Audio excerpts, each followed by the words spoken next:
Perez. I'm Rick, and this is your seat at the table, and we are talking Wolf's Dragoons. You can't talk about mercenaries in the Battletech universe and not have Wolf's Dragoons come up in the conversation some point, in my personal experience. Wolf's Dragoons are iconic, and this is 3020. This is the information we have as of the quote 3025, 3030 era. This is prior to the clan's arrival, so we are not supposed to know that they're connected to the clans, and yet there's always been some suspicions amongst the Intersphere powers as to these folks' origins and where they came around from, and how they maintained or how they came in with the equipment that they did, and several of their mysterious supply runs that takes place during their existence. I personally have always been fascinated by Wolf's Dragoons. I love them as a meme. I have played against them numerous times.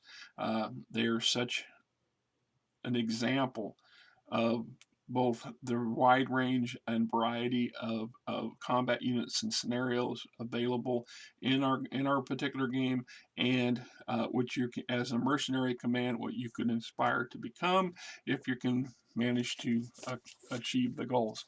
And let's see, I paid $12 for this book when I bought it in 1989, so it is what it is.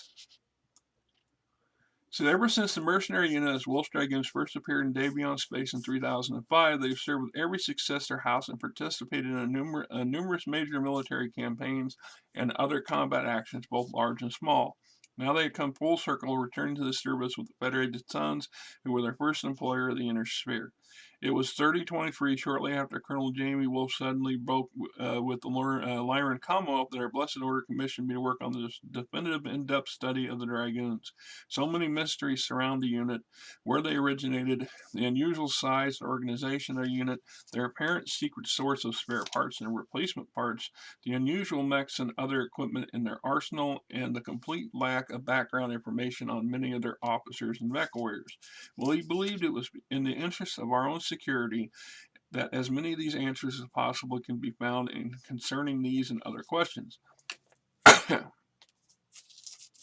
on, right? So, the planet Delos, a small, undistinguished world on the fringes of the Federated Suns, was an unlikely setting for the opening act in one of the greatest dramas of the Succession Wars. On the morning of April 11, 2005, a heavily escorted convoy of jump ships appeared in the Delos system.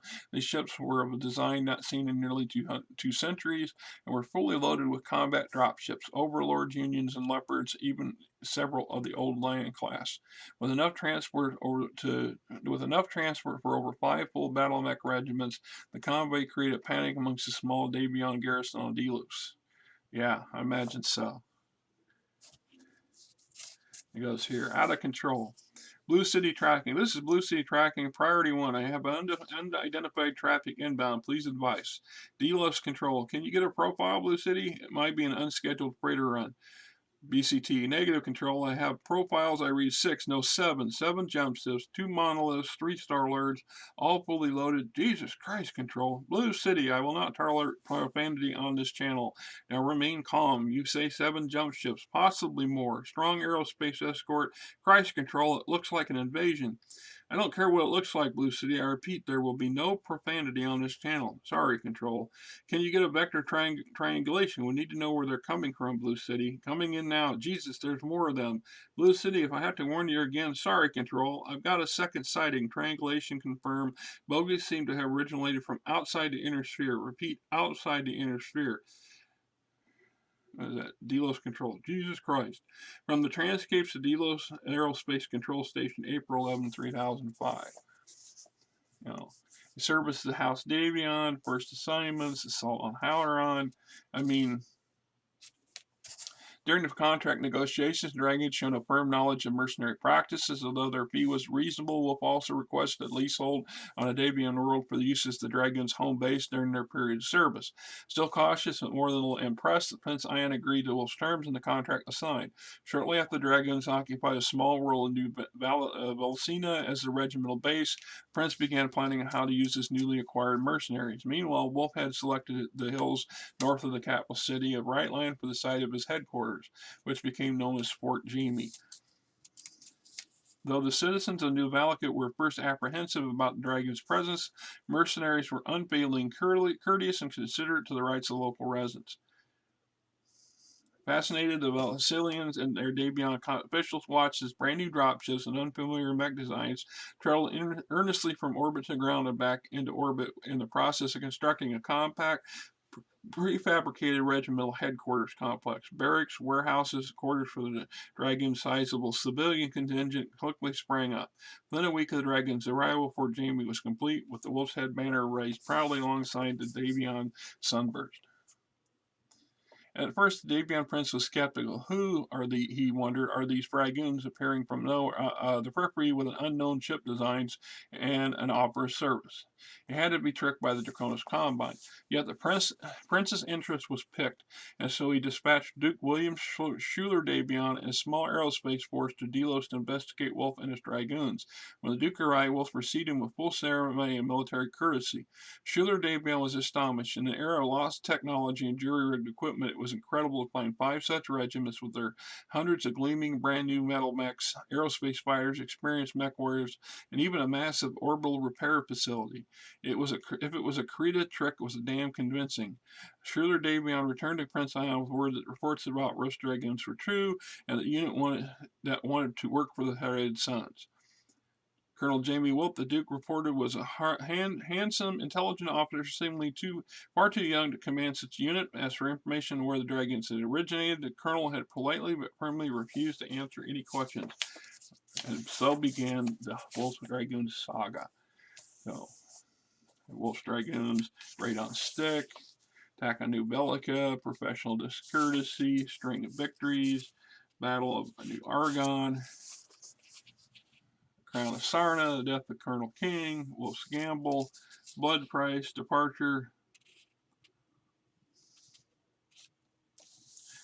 Once again, Wolf's Dragoons have played a key role in a major Davion victory. Worried Jeremy Wolf accepted a Crucis Cross from a grateful Ion Davion, appearing on a Federated-wide holobit broadcast as Ion Davion announced the terms of the compelled ceasefire. Upon returning to New Velsinia, the Dragons took their lead to repair and resupply.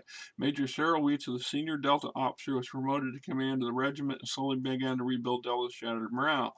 Right.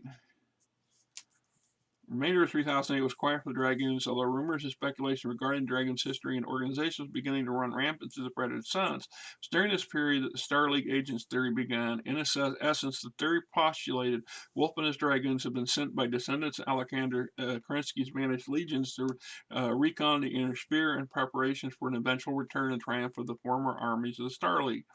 These speculations also connected the Dragons to such famous enigmas as the Vandenberg White Wings and the Minnesota tribe, a mysterious mech regiment that raided the Draconis Combine in late 2825, doing widespread damage and freeing thousands of slaves and unproductives. With seemingly miraculous powers of observation, his unit superior intelligence gathering further fueled these rumors. It is said that the Davion Lieutenant General Felsner's seemingly suicidal attack on the compelling world of Daniels succeeded due to information on enemy dispositions and forces provided by Colonel Wolf. Colonel seemed privy to even the personal details about the lives of relatively minor officers in Davion ranks, many of whom were often startled when Wolf inquired about it after an ailing spouse or a child's progress.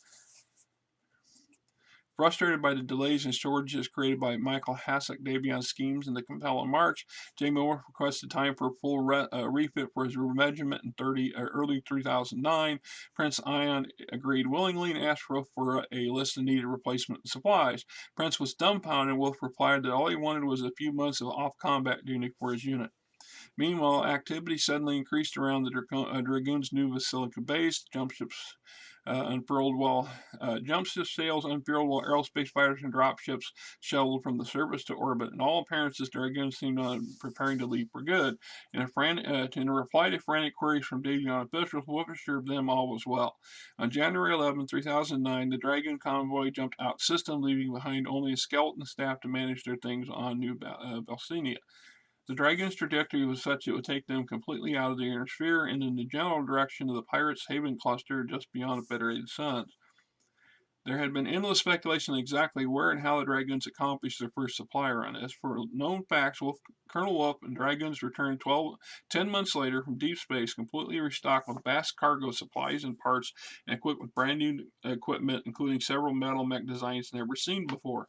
Eluding questions about their absence and their source of supplies, Wolf Dragoons served out the remainder of 3009 with distinction, engaging in further successful raids against House Liao. At which time their 5-year contract was about to expire, and they signed contract to serve under House Liao.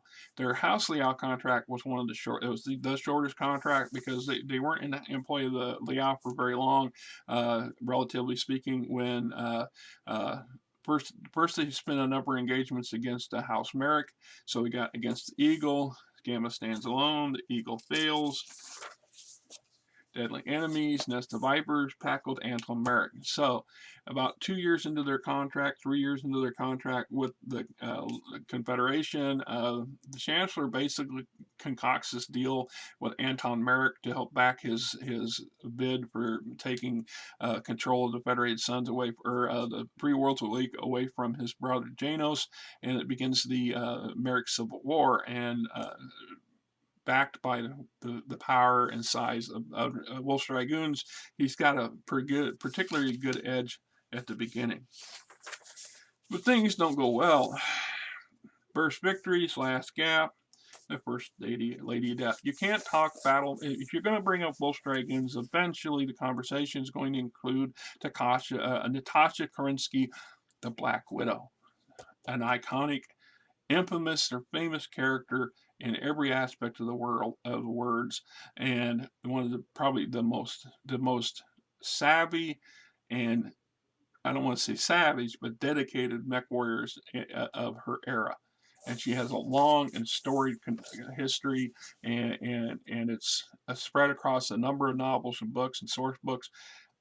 You just gotta love the whole thing. If you really have not experienced Battle Mech until you've read the stories that revolve around Wolf's Dragoons and the Black Widows, I'm just telling you, you really, truly do not have a grip on what the flavor and the richness of this tapestry.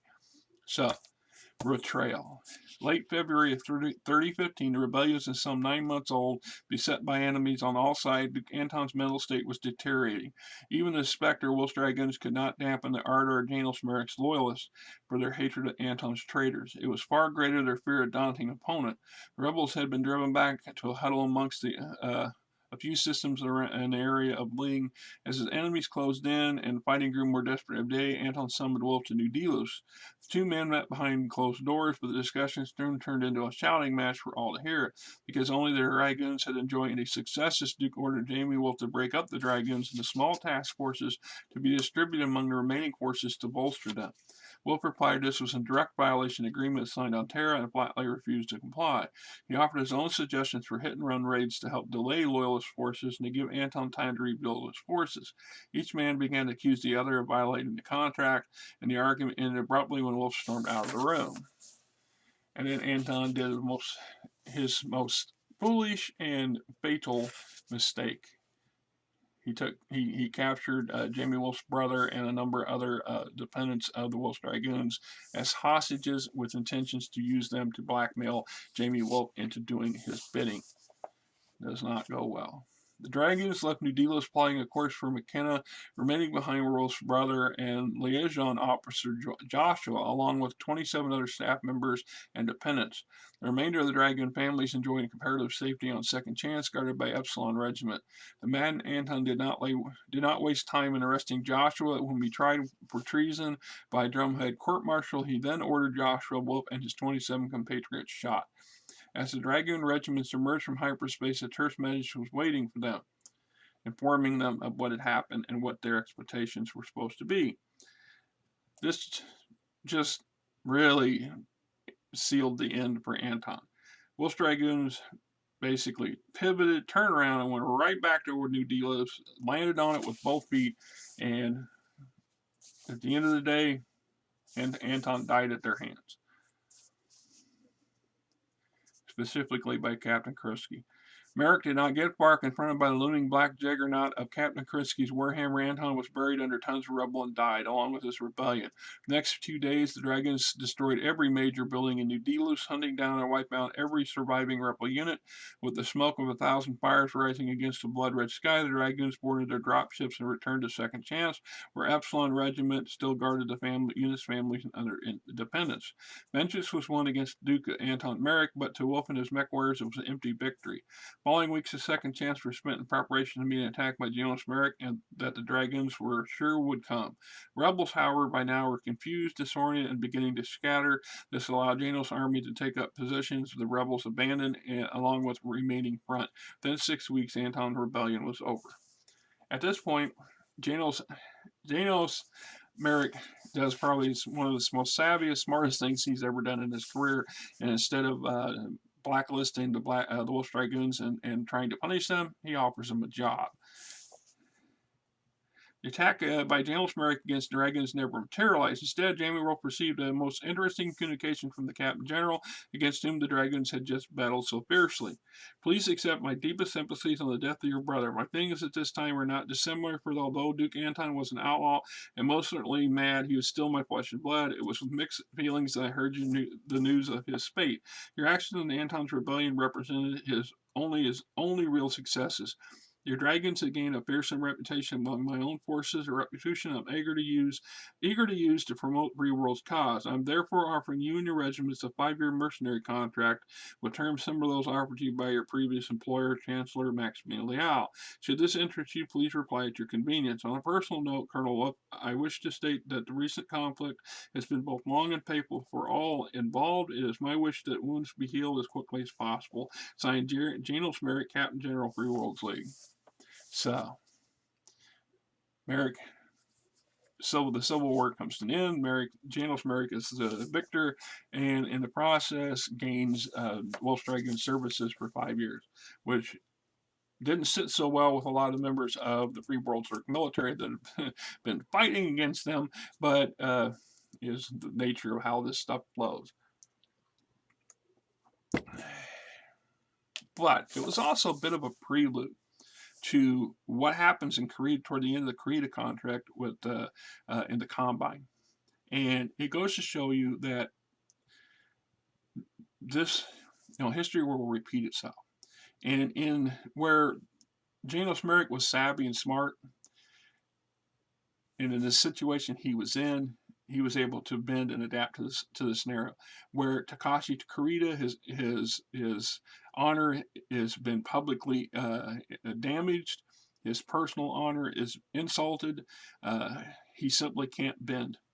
He has to weather the storm and pursue the Wolf Dragoons at all costs to prove a point, and it hurts everybody and his on their two sides.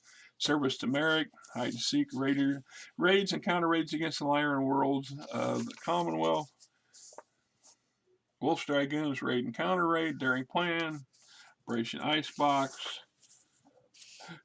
Islands of Defense, Blood and Iron, River of Swords, The Widow's Crossing, Emerge of Victory, Retreat.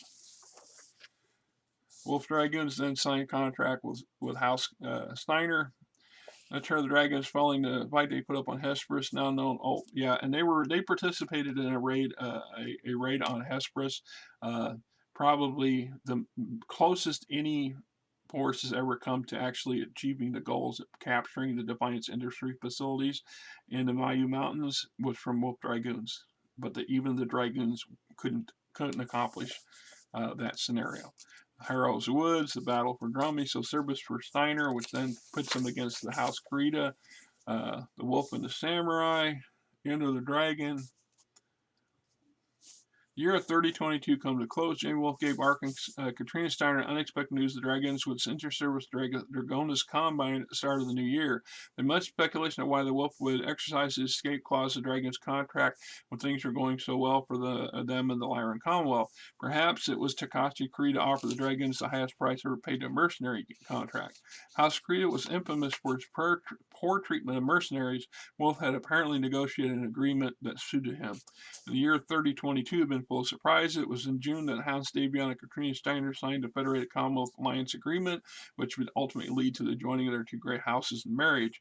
Reaction: Janos Merrick, Takashi Kurita, and Maximilian overcame their deep animosities enough to meet together on Terra in October 3022, signing their own alliance agreement, the Concord at Capion.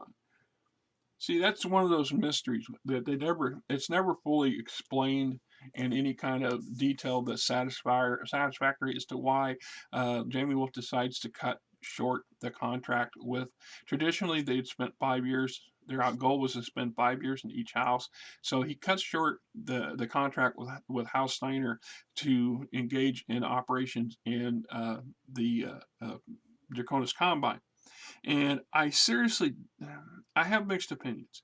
It is quite possible that Jamie Wolf's intelligence service, which is extremely capable, very good, got wind, or his strategies, or he, as a strategist, put two and two together and realized that once this formation of the would-be Federated Commonwealth is put into motion, war is inevitable. It's inevitable that conflict is going to break out between these foes. And his mission is, unknowns to the inner sphere, to spend enough time in each of the great houses to get a feel for how their system works, to relay that information to Clan Wolf and Clan Wolf's leadership specifically, so they can be better prepared for their pending and looming invasion, which has not been yet settled or agreed or declared at this point. But Jamie Wolf probably didn't want to get caught up in a prolonged combat scenario on the Steiner side. He needed to get into the combine in order to continue his mandated mission from the Wolf Clan, or the Wolf Clan's orders. And if war had broke out while he was employed with Steiner, this would have made it very difficult for him to extract himself at the end of that contract to go to work for the combine. I also find it the timing fortunate. I don't want to say lucky or contrived, because I don't believe it was so, but it was just, well, you don't believe in coincidence. I find that the timing that his contract with House Greta is running out almost to the day, or almost to the month that Wolf Dragoon, or the war, the Fourth Succession War is about to break out. It's toward the latter days of it. And so there's a guarantee that they're not, at this point, Bad Bud's established. He's insulted the coordinator publicly on Terra at the wedding, the wedding of Hans Davion and Melissa Steiner. There's no going back. There's conflict that's going to happen between House Kurita specifically and the Draconis Combine and Wolf's Dragoons. It's a given. But it breaks out in such a manner and in such a time that it's such a huge boon for Davion's plans. I mean, it does. It really cripples the Kurita's response in that first year of the Fourth Succession War against the Federated Sons. Had this conflict not taken place, had Wolf's Dragoons still been in contract with the House Kurita, the Draconis Combine most certainly would have launched a number of attacks into the Federated Sons, taking advantage of the Federated Sons' diminished defense capabilities. That's just my personal opinion. So, Enter the Dragon and Team Base, the Hoth campaign, battle heats up, Iridanti strikes back, success on Quentin, double dealing. The Draconis Combine is infamous for its often shabby treatment of mercenaries, whom many Kuritans consider to be little more than sellswords and scum. This is because the mercenary does not serve the Lord for the sake of honor, but for the prize of cash. Combine cannot survive without the aid of mercenaries, however, any more than they can any other states in the inner sphere. Coordinator does make sure that the merc units in his employ are severely restricted in their actions, generally answering to regular commanders. Another technique of getting control was to make the merc units beholden to the Combine for supplies and material, a kind of company store syndrome. By the time Natasha Kerensky hired Wolf's Dragoons, however, he needed their help so much that this point was a major concession as negotiations for Colonel Wolf. Dragoons exercised significant measure of independent command authority, which satisfied the Dragoons' own sense of honor, but enraged the Galadon district warlord Greg Sambasov, who became their enemy and apparently conspiring to destroy the Wolf's Dragoons. Yeah, the sun and the sword, enemies in high places, the wolf and the bold, battles in Deschler. So House Karita starts clashing, or before this goes place, the Dragoons are in conflict with Federated Sons on occasion. We get to Bartlett's Inn after Galtor. Diversion, turning point. So in early 3026, Jamie Wolf became one of a mere handful of mercenary officers receiving the Combine Order of Bushido Blade in a ceremony on Benjamin that broadcast across the Combine. Takashi Karita decorated Colonel Wolf and praised both him and the Dragoons, although the coordinator honored the Dragoons. 3026 marked the beginning of the end of the Dragoon-Karita relations. Grim reminders, the Combine's power, blah, blah. Barlow's End. So, writing on the wall, Wolf's alone. Atrocity. The efforts by the Cretans, particularly warlord Greg Samsov, to frustrate and discredit Dragoons increased throughout the rest of 3027. People Antang, raised by contrived offenses, blamed the Wolf Dragoons, rose up against the mercenaries' presence on their world, branding the Dragoons as outlaws. Comstar cut off their access to the communications network. Amidst this confusion with communications between Dragoons' regiments limited to couriers, Krita agents slip aboard the Hesperus, the Dragoons' orbital space station. Dragoons responded by activating their secret plan to evacuate their families and support personnel in time of emergency. First, though, they had to notify the regiments. Task fell to the 7th Commando. Stings seized the Comstar facility on Anting and used the hyperpulse generator to alert the rest of the Dragoons. Despite the presence of Comstar and Krita guards, the 7th Commando team slipped into the compound but killed the Comstar presenter and his acolytes, rewired the HPGs to circumvent Comstar access codes. Though they got the message out, the 7th Commando team was trapped and was killed, also including the unit's commander, Anton Shad.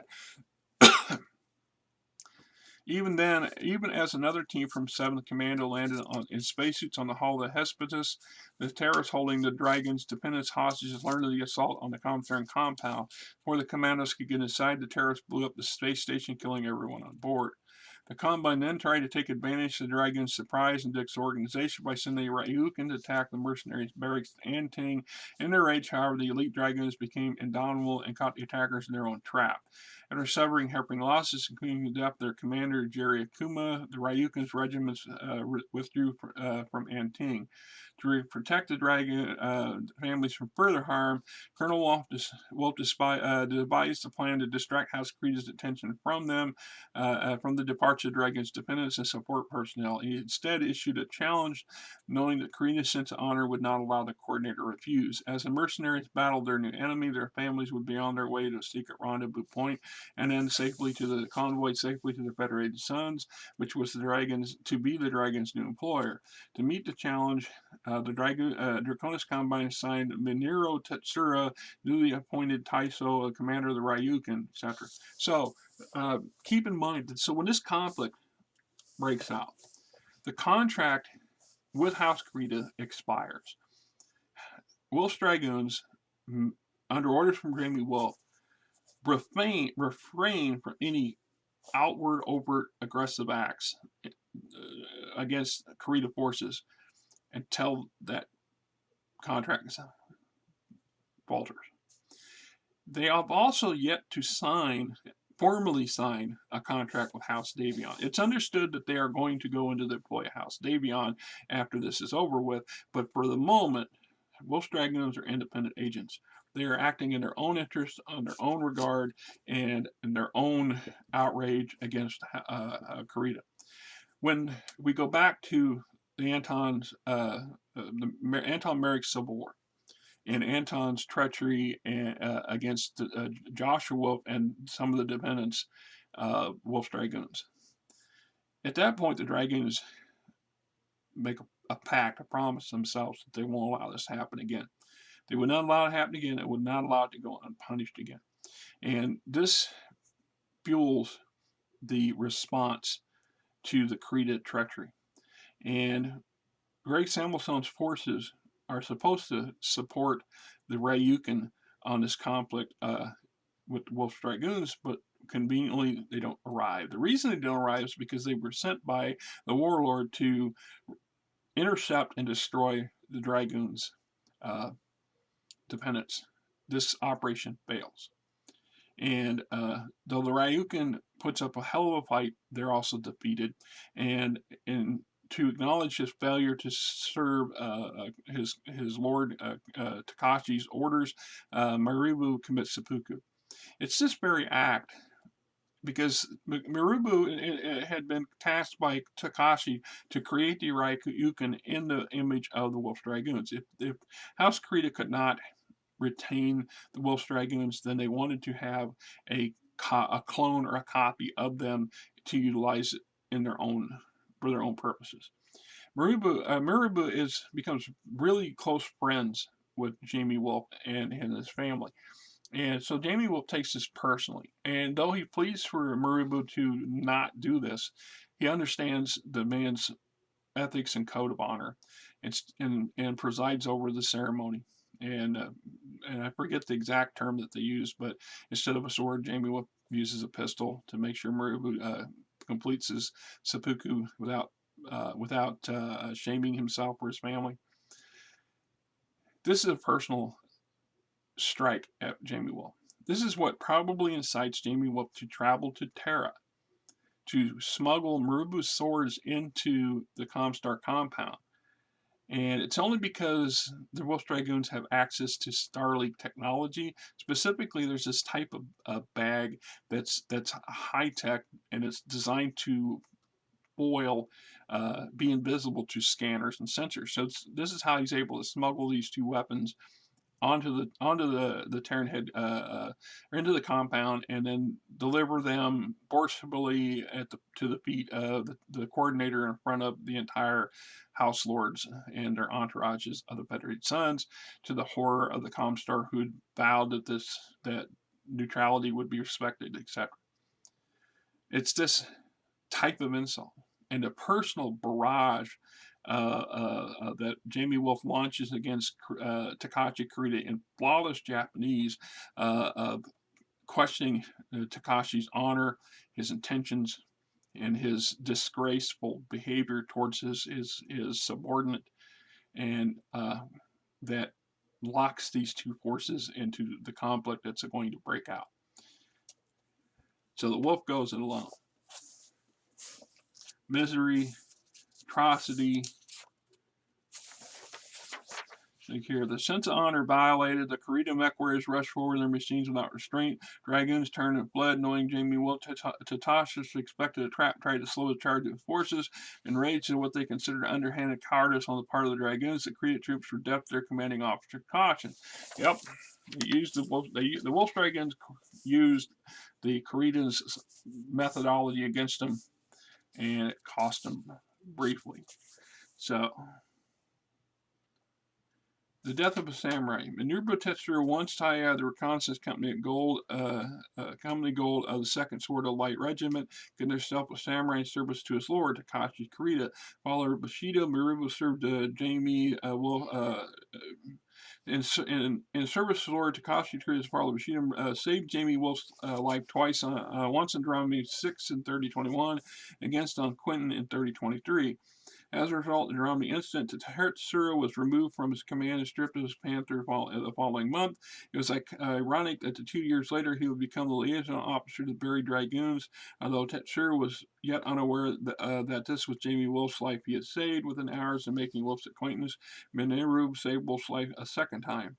According to the ancient warrior's code that Tetsuro revered, the karma of the man whose life he saved was now his own karma. For good or ill, Tetsuro shared the responsibility for every word or deed of Colonel Jamie Wolf. This was the law of Bushido. 5 years later, In a further irony, the same Katsura was assigned the task of destroying the Dragoons and that man who would become his closest friend, Jamie Wolf. Battle took place on planet Misery. Like both sides were heavily damaged, and Minerva could not claim to have destroyed the Dragoons as his lord had commanded. Thus, he believed it was a disgrace to his honor. Further, the Dragoons were now leaving the Cronus Combine, which would seriously threaten their own defenses. According to Bushido, Katsura had failed to carry out his lord's command and was also responsible for the threat to the Combine posed by the loss of the Dragon's military presence. To store his armor, Minerva had no choice but to perform seppuku. Ritual ceremony took place after the final confrontation in the tropical highlands of Misery. At Minerva's request, Colonel Jamie Wolf served as his friend Kashachakuna Ni for the ceremony. So, Wolf's Dragoons takes a stand on Misery. 5+ regiments of forces. At a rate against them are close to 2 to 3 times that in Krita forces. Some mainline, some reserve, some elite units. The Wolf Dragoons crushed them. Utterly crushed them. It'll take decades for some of these units to be reconstituted and fully returned to service. But this was a perfect victory at best because in the process, the Wolf Dragoons are reduced to less than a regiment in strength. They're literally gutted. They gutted themselves in this conflict, and it will take many years. They're going to sit out most of the, if not the rest of the Fourth Succession War. It's going to take some years for them to recoup their losses and to recover and to train. And in part because the Wolf Dragoons generally do not accept outsiders into their ranks for a number of reasons. It's going to take time for them to rebuild, longer than it would for most other merc commands. It is what it is. Battling the dragon. So we got the Fourth Succession War, Glamora, Hero's Son,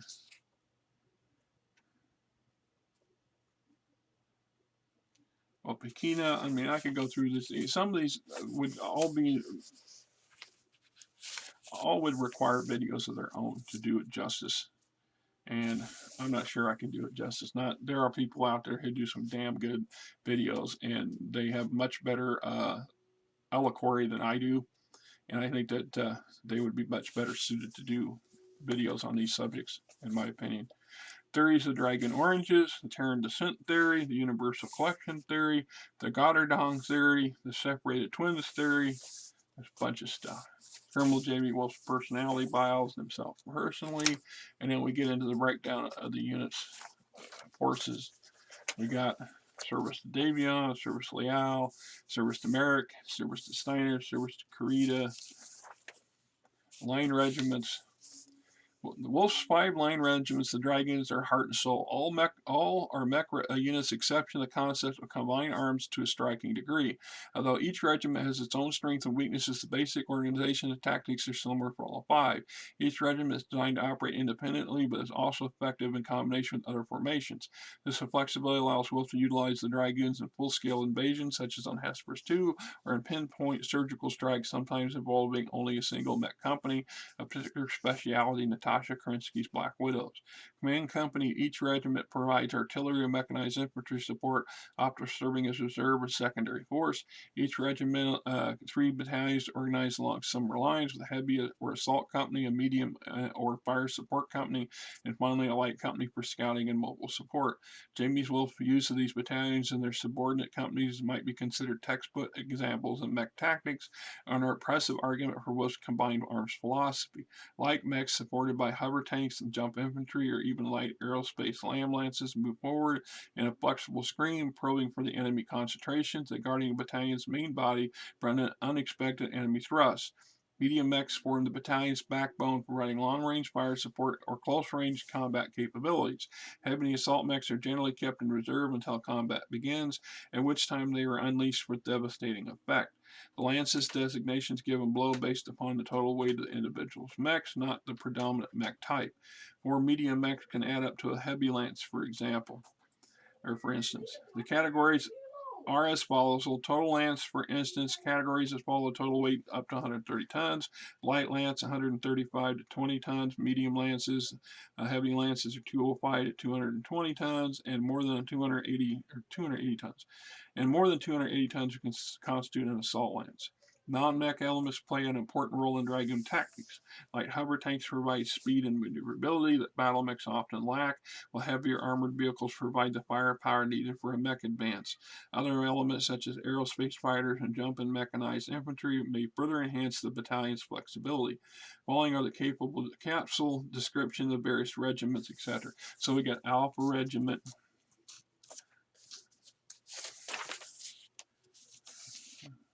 and all this various lances, companies, Alpha Regiment personalities. We've got our TO right here, support elements,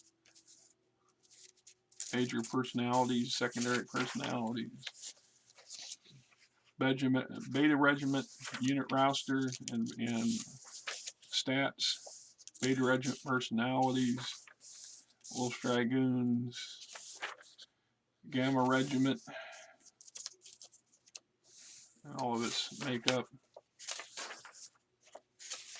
Gamma Regiment personalities, Delta Regiment,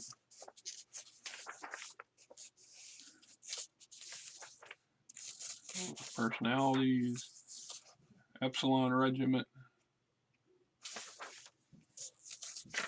So 5 crack elite or veteran line units, line regiments with support elements. So a mixed forces combination, and then we have some independents. The infamous Black Widow Company. As the independent units, the Black Widows Company, Zeta Battalion, Fire Support Group, 7th Commando give the Dragoons vital flexibility to adapt to virtually any combat situation. In combination with the line regiments, the various independent bodies can create brigade organizations tailor-made to fit each mission. This feature is one of the unit's greatest strengths. The units listed below are these units existed from the Battle of Misery. Support units did not take part in that battle. In the reorganization after Misery, Black Widow Company became part of Alpha Regiment.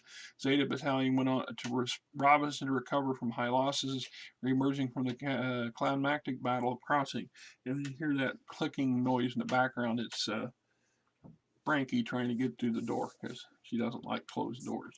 Black Widow Company, which has its own video, its own source book that we've done already, and a second one which I will do eventually. Black Widow's personalities, 7th Commando.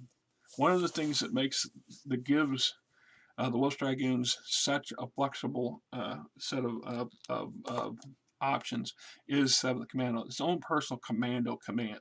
It's highly motivated, highly trained, highly equipped, very specialized, and quite robust. And for a mercenary command, almost unheard of to have their own special services, own special forces unit. The fact that Commando, the 7th Commando can act in all kinds of scenarios and applications just really gives Dragoons a significant edge. They also probably, in my personal opinion, although I have no proof of this, they played their role in the shadow world of spy stuff. You know, we know that Wolf Dragoons have an extensive spy network of some sort.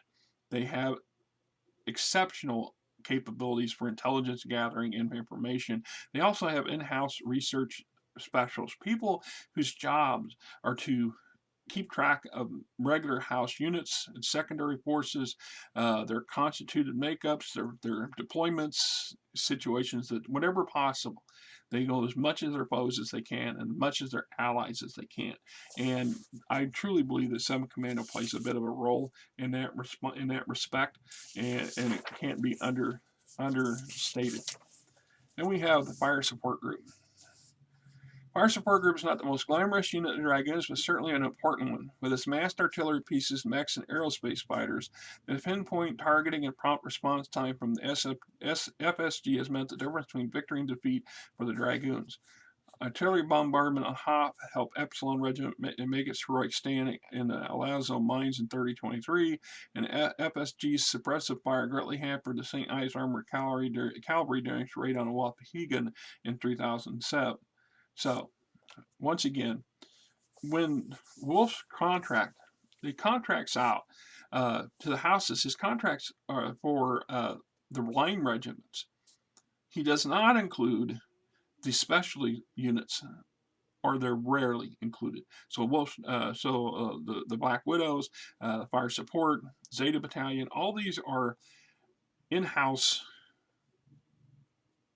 force multipliers, variety multipliers that are assigned as needed. So if you're contracting for Dragoons as a whole, these come in as part of it, but they never get deployed in the field unless they're in support of major line operations or for very specific missions signed off by Jamie Wolf himself, and not generally in the employ of their employers or to the employer's benefit. This just gives the Dragoons that much extra edge over all their competition.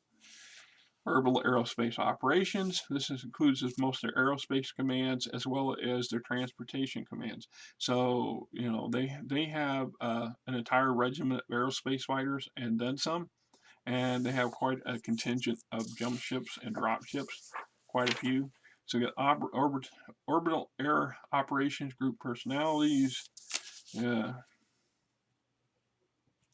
In addition to supervising operation by Dragoons aerospace fighters, Colonel Carmody also has the unenviable task of coordinating all dropship activity during combat operations.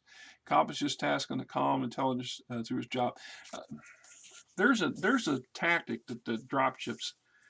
It's on a lot of militaries in the houses and mercenary commands across the inner sphere.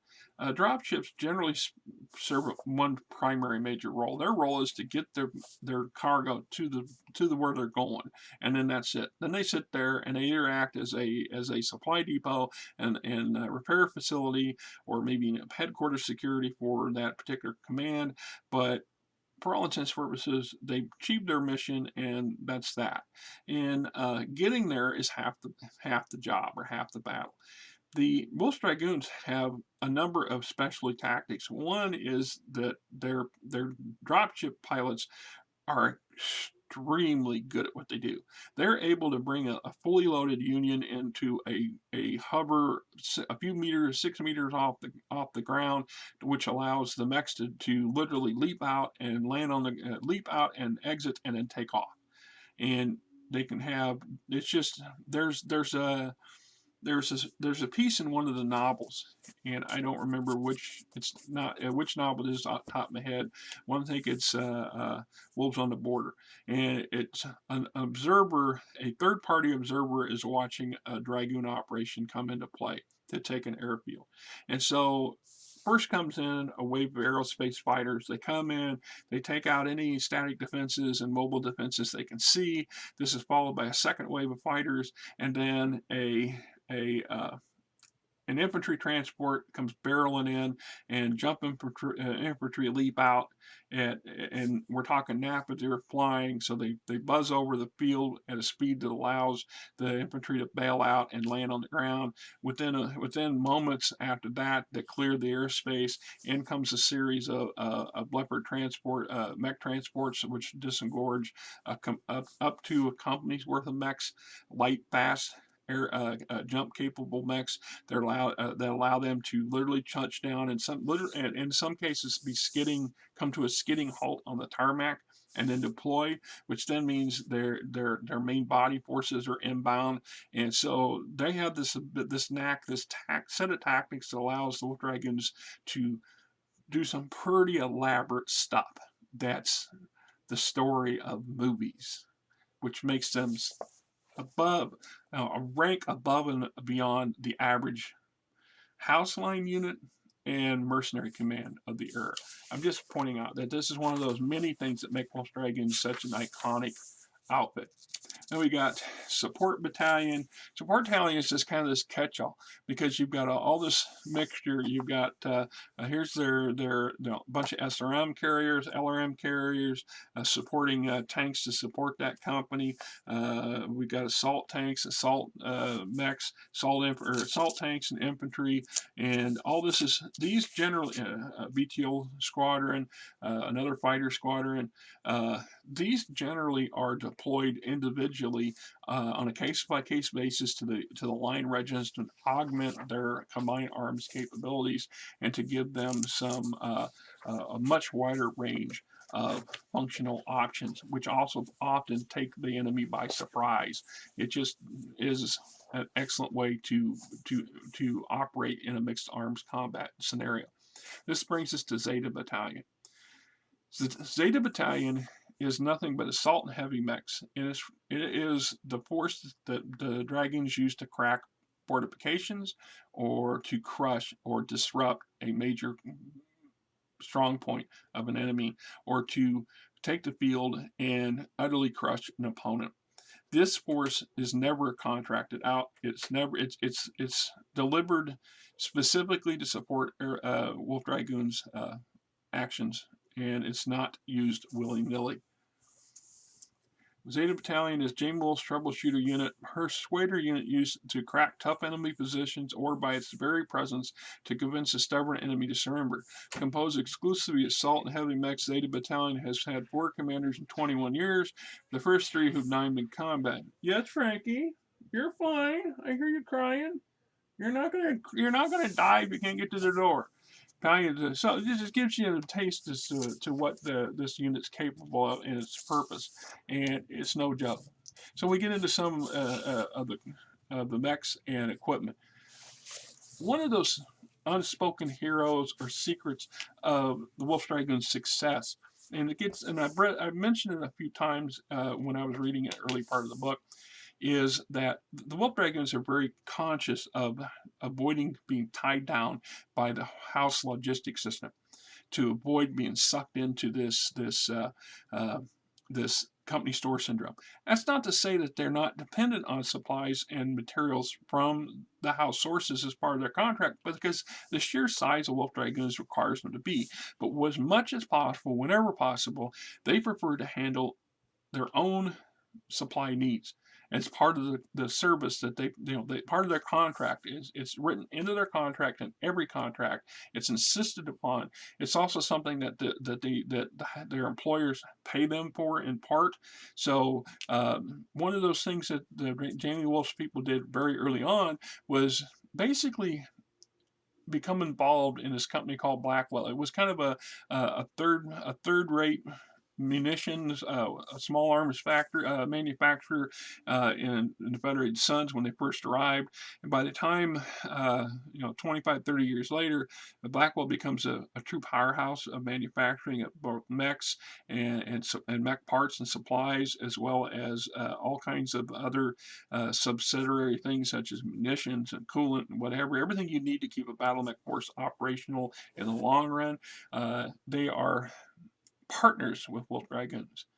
There's a lot I'm sure that the leadership of Blackwell Industries would dearly love to know about their partners, but they're savvy enough to know not to ask some questions, and they operate exclusively in service or to support Wolf Dragoons, and it's a very crucial element that you won't find to my knowledge, in any other mech command.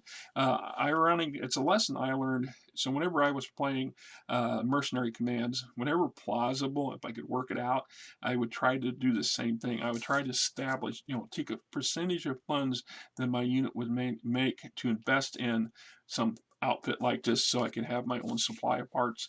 The Blackwell Corporation presents an interesting tale in itself. Originally a small subcontractor for the Commonwealth, the company has quietly grown from manufacturing actuator components, Steiner Commonwealth, components to producing full line of infantry weapons and vehicles. Most recently, the Blackwell has been upgrading the basic Marauder mech chassis to the improved Marauder 2 assault version configuration, apparently using blueprints supplied by the Dragoons. Blackwell also modifies a small number of our standard Archer class battle mechs to produce the Dragoon's unique Archer W variants.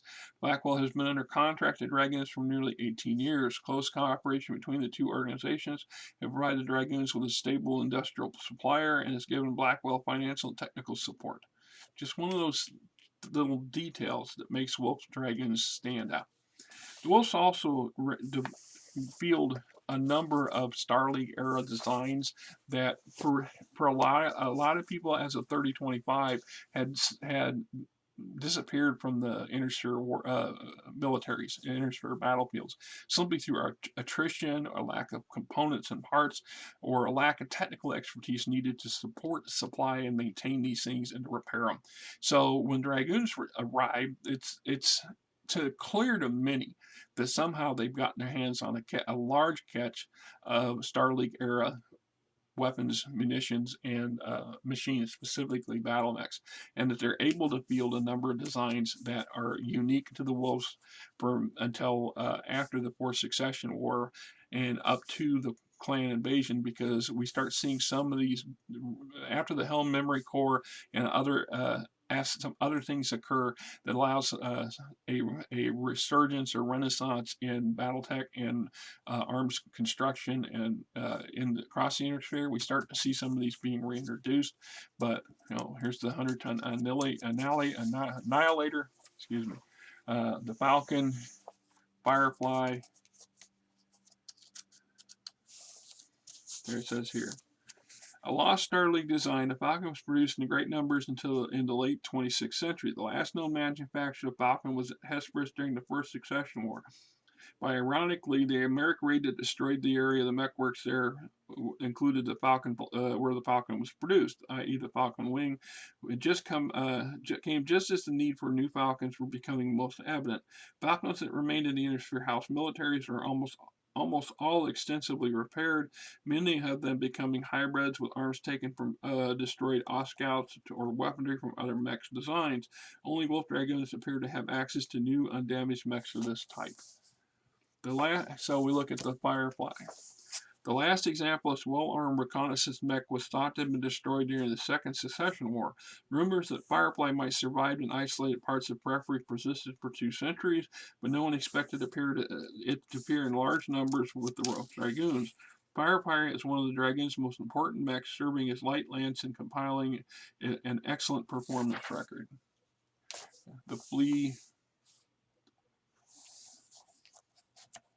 When I first saw this, the image for the Flea, I kind of grimaced and grunted because immediately I thought of the ATST from Star Wars, and I thought, are you really sure? Considering how much heat and trouble they had with some of the Robotech versions, the original Stinger and Shadowhawk and Phoenix Hawk and things like this, there was a lot of litigation that Masses had to deal with for the first few years of its existence because of the conflict of interest. And I thought you're really pushing you're kind of really pushing it. I hate to say it, but you just maybe not.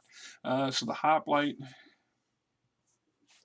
Hoplite is a design that was believed lost. It was returned to promise by the Dragoons as a medium mech. Hoplite is a reliable design with low maintenance requirements. Its battlefield record is solid enough to warrant its continued use. Makes a good accounting for itself against opposing numbers such as Griffins and Wolverines. The Hornet. This here might have been, a lighter version of what the Urban Mech's goal or primary purpose should have been intended for. The Hornet's light mech designed in the early 2990s for urban reconnaissance. The earliest models were used by Davion and Capella, Davion and Periphery Border Worlds to hunt down subversives before demonstrations could get out of hand. As a lightly armed, but for a recon mech, heavily armored machine is good for little else. The Federated Sons government has ordered far fewer of them since the advent of the Fourth Succession War. Jamie Wolf, meanwhile, has applied his legendary technical brilliance, finding legitimate combat uses for the Hornets as light and recon messes. Jesus, Frankie, you're really having a cow over there, aren't you? We're almost done with this, Frankie. We'll be good. The Imp, the Marauder 2. 3010, the Dragoons approached Backwell Corporation, the project of modifying the existing highly successful 75-ton Marauder into a 100-ton assault mech. The prototype Marauder 2 was completed in early 3012, featured new, more heavily armored leg structure, and the troublesome AC-5 was replaced by chin-mounted heavy laser.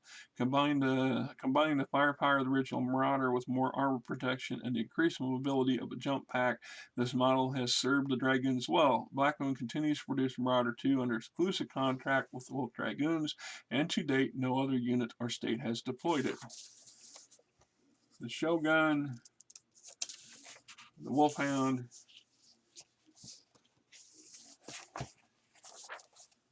then we have some vehicles. Blackwell's Badger Transport, Blackwell's Bandit Hovercraft, Blackwell Kestrel, and Blackwell Peregrine.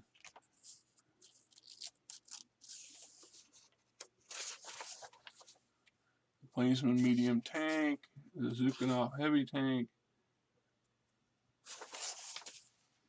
Wolf Dragoons, Aerospace Infantry, Hesper Station. Another thing that gave the Dragoons such an edge over a lot of its competition and helped ease its reliance on its employers, needing its employers to maintain its drop ships and jump ships, was the fact that they also had their own fully operational Olympus space station. Shortly after Wolf Dragoons arrived in their sphere, the unit's techs and support personnel began constructing Hephaestus Station, a modular construction combining the features of the Olympus and Alliance class stations. Hephaestus took form unlike any contemporary station in recorded Starlink design, served as an orbital repair base and command post. The Dragoons soon began to amaze their employers by rebuilding damaged mechs that other units would have been considered scrap. The Hesperus could service and repair all Dragoon mechs, aerospace fighters, and support vehicles. Command center housed the sophisticated surveillance and communications equipment, and although its capabilities were impressive and it was vital to Dragoons, the Hesperus had little means to defend itself, so at least a lance of aerospace fighters guarded the station at all times. Most of the Dragoons' aerospace forces were usually occupied elsewhere, however. Colonel Wolf was sensitive to the Hesperus vulnerability. The colonel beefed up the defenses during the Dragoon service the unstable Anton Merrick, and they even dismantled the station when the unit's relationship with Duke began to disintegrate. The station had become a focal point for Dragoon's biggest blood feud after Draconis Combine infiltrated with saboteurs in 28. Destruction of the station caused the Dragoons the lives of many defendants and claimed many fighters from Savage Commando, and set the stage for the train of events that reduced the Dragoons from 5 regiments plus support elements to little more than a regiment of able warriors and mechs, etc., etc. So training and tactics. Battle mechs, aerospace, armor, infantry. Then we got some various uniforms and views, so on and so forth. All right. Wolf Dragoons, Confrontations of the Bounty Hunter. Unlike the rivalry between the Dragoons and the Erdani Light Horse, the hatred between Natasha Kerensky and the Bounty Hunter is intense and personal. The Erdani Light Horse. Bond between Dragoons and Erdani mercenary units bound is shared by combat experience and mutual respect and common values. The ELH and the Dragoons have often been held up for comparison, with the argument they are exact opposites. Noble Erdanis defending the Starleague's traditions, the evil Dragoons seeking to destroy what is little hope of peace in the air spheres left, blah blah. Karen's armored cavalry. Yeah. There's a conflict between them. Warlord Greg Samuelson. Team Bonsai, Manuba Tetsura, Waco Rangers. That's another whacked off issue. The association between Wolf Dragoons and Team Bonzi is one of the strangest alliances of Successor States. Under the command of the mysterious Dr. B. Bonsai, this innovative regiment always seems to be on the leading edge of the industry technology, recently doing development work and improvements on Federation Sons Enforcer. And reportedly designing the Lawrence Hatchman mech. The contact between Dr. Bonsai and Colonel Wolf has been surreptitious and extreme, and their friendship is not widely known. Many of the Dragoons' technological advances have been attributed to Team Bonsai's influence, and in some cases vice versa. It has been suggested primarily by the Starleague agent theorists that Dragoons and Team Bonsai are offers from the descendants of Alexander Kerensky and are scouting the inner sphere in preparation for the regular army's return. You know, Team Bonsai we never see a source book for it. We never really see much of an entry for it. There is, I think there is one that touches on it just a hair. It's a very mysterious mercenary unit with very deep ties to Federated Sons. Uh, like I said, you really have to be familiar with Buckaroo Banzai to understand the connection here. And I think the fan of the writers, the designer at the era that put that, they added it because they were such fans of the Buckaroo Banzai franchise. There's a video, there's a movie, it's free on YouTube, or at least it was last year. I highly recommend viewing it. There's a comic book series that everything was based off of. Awesome stuff. Very kind of campy in some ways, the movie was. But in the inner sphere, these guys are, if there is a cutting edge, cutting top tier innovation, research, development, and experimentation and construction outfit for technology in combat specifically, but in a lot of other fields. Team Bonsai is right there at the top of the list, and that top 5 for damn sure. And they're connected with the NASA's and a number of other organizations. So the fact that there's some interaction between them and the Wolf Dragoons makes perfectly good sense. It's never been hypothesized, other than in this one entry that I've seen any other thing I've ever read, that Team Bonsai might have been some kind of extension of the quote SLDF, which would imply that, like Wolf's Dragoons are members of Clan Wolf, Team Bonsai might be members of clans as well. My speculation, and this is just personal opinion, is that Team Bonsai, if there's a connection with the clans, it's got to do with the scientist case of the clans and their choice to, because the scientist case has a lot of autonomy within the clans. They get a lot of oversight and they're monitored by the Watch and the various clans, but there's still a lot of gray areas and a lot of weak blind spots available. So it wouldn't not be outrageous to think that at some point an element within the scientist case of various clans or a specific clan wanted to or needed to get information that they didn't have access to. So they sent agents back to the inner sphere to acquire it. And in the process, Team Bonsai is born. I'm just personal thing on that. So take your opinions. That's something that would be worthy of a video by itself too. Geez, there's so many things I could do videos on. It just drives me crazy. So Waco Rangers, etc. Oh yeah, and our mention of Captain Cranston Snord. We've done a video on Snord's irregulars, the Dragoon defectors. For such a large mercenary unit, Wolf Dragoons have had comparatively low turnover rate. In over 2 decades, only a handful left the Dragoons. Of these, none was among the original members of the Dragoons, or so we are told. Most detractors have become exclusively from the ranks recruited outside his regiments, or so we have been told. We find out later that Captain Cranston Snord and his daughter actually are clan members, so is Sneed and a number of others of the core original group.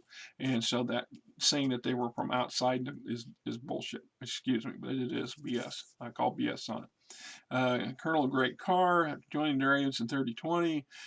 Greg Carr proved unwilling to accept the intricacies of chain of command after demotion to lieutenant 3022, abruptly resigned from the Dragoons, formed his own unit, Greg's Longstriders. The regiment made up various knockabout or disgruntled mech warriors from the Tamar hiring halls, working for the Learned Commonwealth, and has seen action only in raids during the Fourth Succession War. Carr, who was never truly happy with the Dragoons, was not taken into Wolf's confidence. Is probably for the best, blah, blah. Fader Singh. Hired in 3020, Centurion pilot Fader Singh never lacked for bravery, apparent private of some dragon secrets before his disgrace on Hop. Disobeying orders, Singh pushed through the Irodani light horse lines and did severe damage to an enemy supply depot. Fortunately, Singh's rash actions in abandoning his unit led to the destruction of several mechs and the death of one landsmate. He was censored and reassigned to Mesri, where he was considered demeaning garrison duty.